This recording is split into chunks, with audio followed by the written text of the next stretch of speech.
Hello, today I want to show you how I changed the oil on my Mazda 3.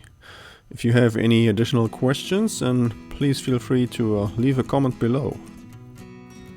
So first of all, I'm going to start the engine so that the oil is going to be really hot and that all the dirt particles in the oil can be flushed out with the oil when I open the plug.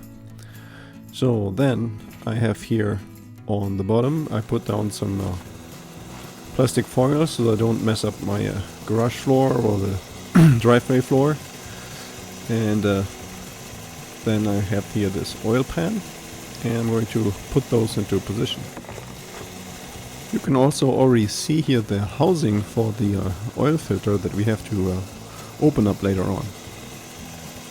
We cannot see the drain plug from this position. That is located here behind the oil pan. Okay, so when the oil is all heated up, then I'm going to use here this 17mm socket wrench, and I'm going to loosen the drain plug.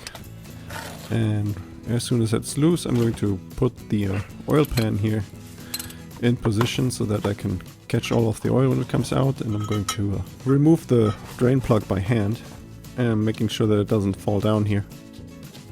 It takes about a minute for the majority of the oil to come out, but then it will keep dripping for quite some time, so I'm going to leave this container underneath the oil pan here for a lot longer.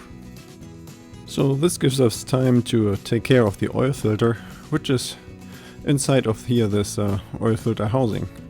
And this also has a drain plug here, which you can open up with a 6mm hex.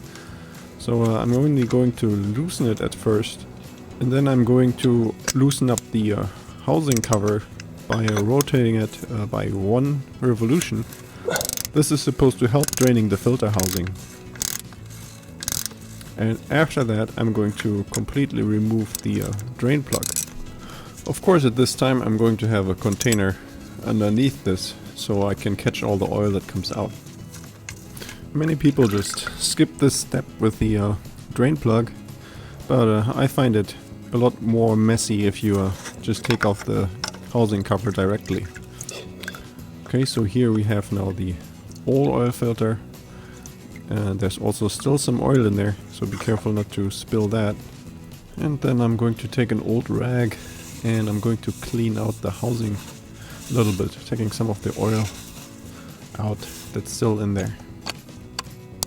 Now here I have the new oil filter, and it's very convenient that it comes with 2 new seals here. So there's one seal for the filter housing cover and one for the drain plug, and since the filter comes with them, I'm going to replace those. So I'm going to pull off the old seals and I'm going to put the new ones on. But before you put them on, you should lubricate those with some fresh oil. After that we can already install the drain plug back in here. And just keep in mind that this is a plastic cover, so you don't want to over tighten the screw here.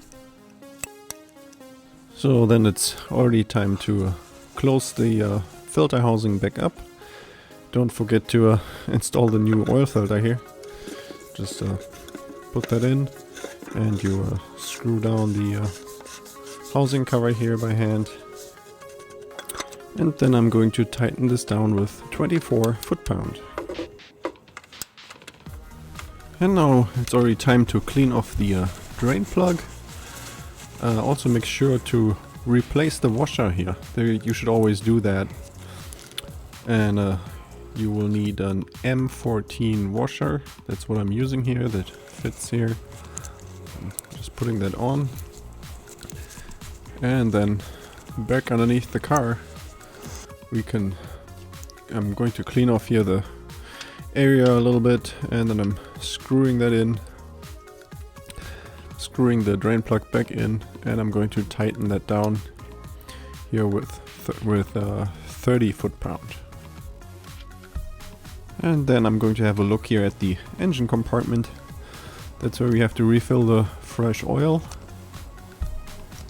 And I'm going to use a clean funnel so we don't carry in contaminants. We really want to avoid that. And then here, this is the oil that I'm using, 5W20. I'm using here this high mileage oil because my car already has a lot of miles on it. And I'm filling in here 4 quarts. So if you're uncertain, then you should measure with the dipstick frequently. And you do that by here pulling out the dipstick and then using maybe a piece of paper towel, wiping it off. And then you can take it, push it all the way in, and you take the dipstick out again, and then you can read it. I think here in the video it's really hard to see what the level is, but you don't want to be too low and you don't want to be too high, so if you're uncertain about how this works, then pour in slowly and measure more often. It can't hurt, it just may take a little bit longer. And once you are at the right level, then let the engine run for a couple of minutes and let it cool down again for a couple more minutes so that the oil can settle again, and then you do a last check, make sure that the level is still right, and adjust accordingly if necessary, and if everything's fine, then you're all done. So thank you very much for watching, and please leave a comment below, like, subscribe, and check out my other Mazda 3 repair videos.